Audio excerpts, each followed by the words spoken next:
Ngikubingelele mbukele ngiphinde ngamukela kwesimanje sokulethela zona indaba efika ngaso ke isikhathi umhlakawani ke ongumlandeli omkhulu lapha ke wakhe lapha ke ukhuzani ke useshiye ke angalazi kulabo ke abalandeli bathi abalandeli bomculo kaMaskandi bengaphawuli ke ngoba ke kusakhuluma ke abaculi bawo ke uMaskandi ubatshele ke emehlweni lapha ke yena ke umhlakawani mbukele ke ukuthi ngempela ke bengadakelwana njengoba ke abalandeli noma ke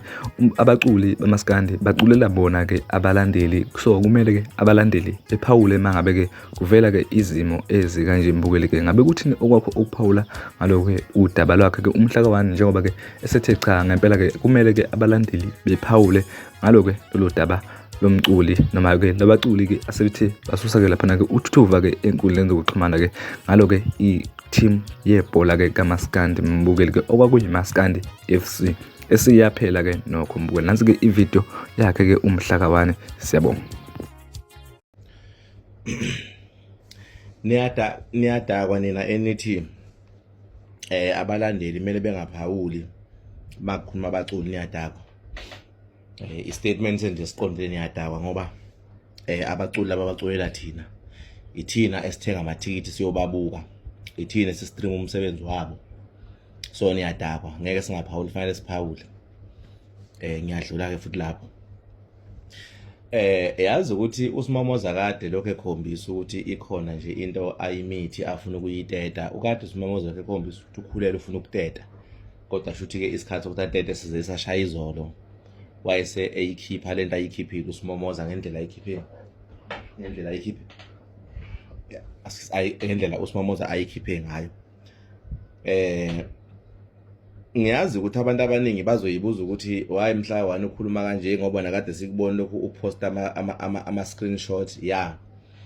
ama screenshot bengiwaposta ngenhloso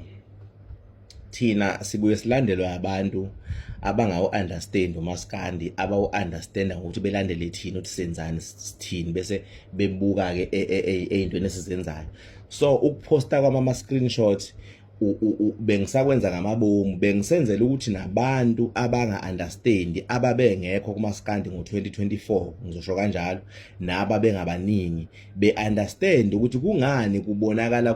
kunabalandeli abakhomba ukubhala ama post ajabulayo nayinhlamba amaningi awo abheke kunto encane umfokazondi bengenzela ukuthi kungabi nabantu abazosala be-clueless bazosala be-blank ukuthi why kune side labalandeli elibukeka engazathi liyajabula uma ngabe kuvela izinto ezikanje bengenzela ukuketch up labo bantu labo ukuthi bazi ukuthi izini ezinye zezinto ezike zavela emphakathini zavela kuwa ama fans zavela kwabantu bayibona asangabaphatha kahle ngenzela bona bengenzela bona ngoba ikakhulu na into kumele bafethu niyazi kufanele ni understand abalandeli kunama sounds even here on TikTok abavama ukuwasebenzisa khona nje sound ethi mina nje abethwa okumculi bengudlala kanjani kodwa make ngazi kwakhuluma kabi noma kwadakela ukhuzani ngiyaphuma kuko isound leyo okumele ungayithathi kancane mawuzo umuntu eyidlala ama sound lawo abakhombisa ngawo uthando kumculi wabo basuke bemlandela njoba besuke besebenza leyo sound leyo nto ithi noma ngabe iliphi artist elisuke lizovela emphakathini noma livele ku public libonakala ligxoba umfoka Mpungose noma ligxoba ukhuzani ikhona kulabo bantu kuba khona into etriggerisha kuba khona la kuclicka khona kulabo bantu abadlala lawo ma sound anjalo akube kusabana ndaba ukuthi ubudlelwano bukaMfoka Mpungose nobalelo artist bunjani kodwa abantu bona ba decide ngeyabo indlela ngisho ngabe uMfoka Mpungose yena neartist lelo bengahlala phansi bekhulumisane ngaleso simo esisuke sikhona besho lokho nalo kodwa ama fans einhlizweni zawo asuke kubekile ukuthi asikhohliwe ukuthi uMr Soren so uke wakhuluma u1 no2 no3 kuba wesike futhi mangabe into izovele futhi igcotshwe ithule igcina ingabanga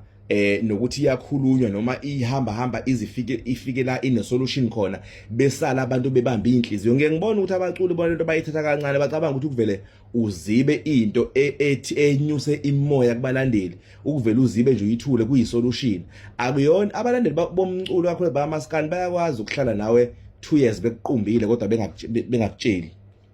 belinde isikhathi esiright sokuthi sifike bese beyakukhombisa ukuthi kade lesakuqumba kodwa siyithulela. And kuleyo nto even yena umfoka Mpungose ayikho into angakwazi ukuyenza ukujika ukucabanga kwabantu ngaleyo ndlela abacabanga ngayo, noma ayikho into angakwazi ukuyenza ukuyekisa abantu ukuthi bengafili ngalendlela abafila ngayo mangabe bebona umuntu enza noma ekhuluma into bona abayifila ukuthi ayifanele ngabe ikhulunywa ibhekiswe kuye.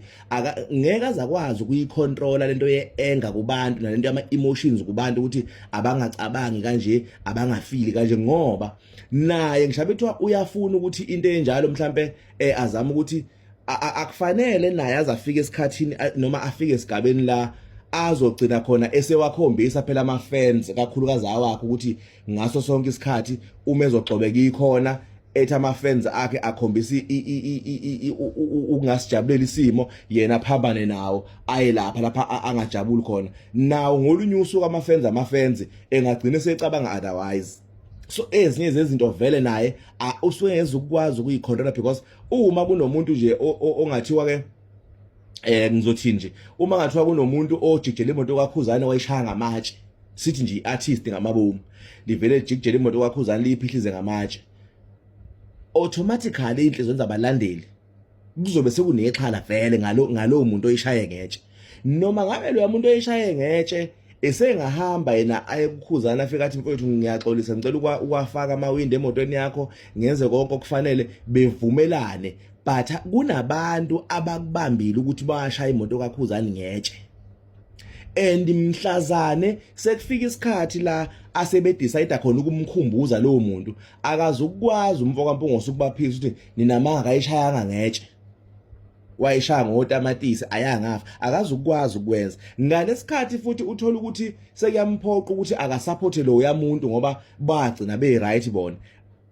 Awuzukuyazi reaction yabantu ukuthi mase ebheka le esitheni sabantu, abantu bona bebheka le ukuthi ikupha abazogcina bekwenza abantu ekugcineni. Kuyingozi ngoba abalandeli ngeke ubazi bacabanga ngasiphi isikhathi. Le ngikhuluma on behalf of abalandeli. Abalandeli babe khona, babe ngeke ebholeni, asisho kanjalo. Babe ngeke ebholeni abalandeli, siyakuvuma futhi lokho. Avela lawo mavideo, avela kubizwana ngaphansi kwezinto, kwakubizwana ngaphansi kwazo, sawabona amavideo aswaza ayishuthe ubani, aswaza ayipostwe ubani, kodwa nje avela amavideo ona kubizwana ngendlela kwakubizwana ngayo ke, noma singakubonanga ke konke, kodwa nje khona amavideo avela kubizwana ngezinto kwakubizwana ngazo. But awukwazi ukuthi ukuphike ngoba okwakubhalwa umfoka Zondi ngomhla ka2 January 2024 mangaphosisi ePeople's Park Moses Mabhida, wayekubhala on social media futhi kowakhe usocial media bakubona futhi abantu. Yinto leyo ngeke uzukwazi ukuyiphika ukuthi abanye babalandeli abalandela uKhuzani yabahlala kabi lento until today, ngoba akekho wake wabuya kubo wazobacacisela ukuthi yini ebiyenzeka ngale yanto leya.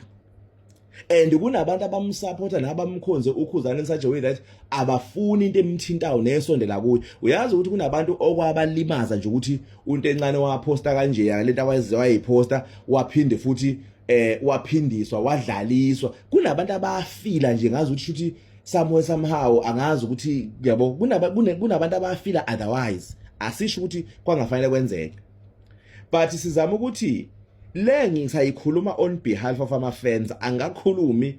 ngeinkulumo sebeyiphawulile bona abaculi ababekhona njengaye nje umfoka Zondi, khona ayibhalile inkulumo, kuphinde kube umfoka Ntsele ikhona amavideo awenzile, kuphinde kube umfoka Mkhwane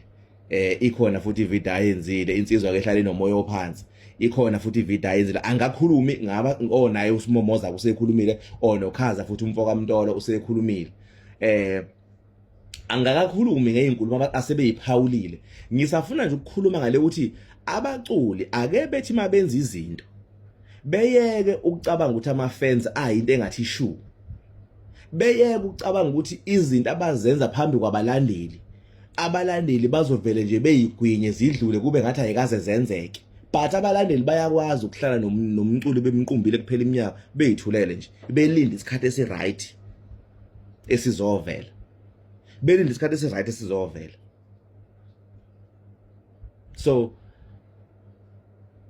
ngenzela laba abanga understand ukuthi why kubonakala kunabalandeli abajabulayo makunezindaba ezivela kanje eingathi zifuna ukulimaza igama lika Mfokazondi bese kuba nama fans ajabulayo. Ngenzela ku understand labantu ababengekho ngalo yanyaka walezi nqushu ukuthi be understand ukuthi kungani, ingoba even though babengekho ebholeni kodwa amsho bawezwa mahemhem ebholeni kwenzakalani, kodwa kukhona okuphathekayo ababekubona okwakupostwa uMfokazondi epageni lakhe ngosuku legcwalisa. Asiyazi ke imbangela